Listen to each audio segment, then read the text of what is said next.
గర్భవతి యోగా బాగా చేస్తే సుఖప్రసవం కావటానికి, నొప్పులు తక్కువ ఉండటానికి, బిడ్డ ఎదుగుదలకి, చాలా ఆరోగ్యంగా మంచి బిడ్డని జన్మనివ్వటానికి గర్భవతికి యోగా అవకాశం కలిగిస్తుంది. కానీ నెలలు పెరిగే కొద్దీ కాస్త స్త్రీలకు అసౌకర్యం కదా, మరి గర్భవతులు యోగా ఎలా చేస్తారు, అన్నీ ఎలా సాధ్యమనే సందేహం అందరిలోనే ఉంటుంది.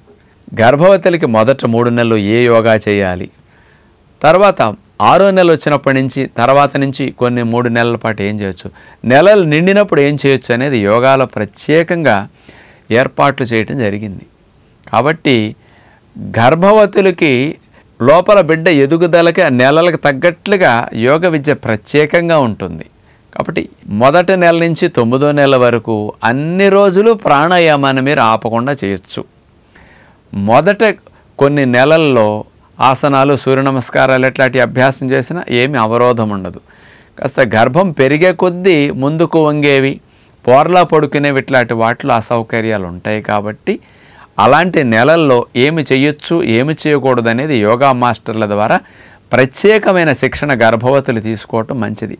అటు యోగా మాస్టర్స్ దగ్గరికి స్వయంగా వెళ్ళి యోగా క్లాసులకు అటెండ్ అవ్వటం గర్భవతులకు చాలా మంచిది. అలా కుదరని వారికి ఆన్లైన్లో సరే నేర్చుకోవచ్చు. గర్భవతులు రేపో ఎల్లుండో డెలివరీ అవుతుందన్న వరకు కూడా మీరు చేసుకోవచ్చు. అలాంటివన్నీ ఉన్నాయని మీకు ఇక్కడ తెలియజేయడం జరుగుతుంది. అందుకని కొంతమంది గర్భం వచ్చాక ఆసనాలు, ప్రాణాయామాలు ఇవన్నీ చేస్తే, సూర్య నమస్కారాలు, మళ్ళీ ఎక్కడ అబార్షన్ అవుతుందని ఒక భయంతో అనుమానిస్తారు.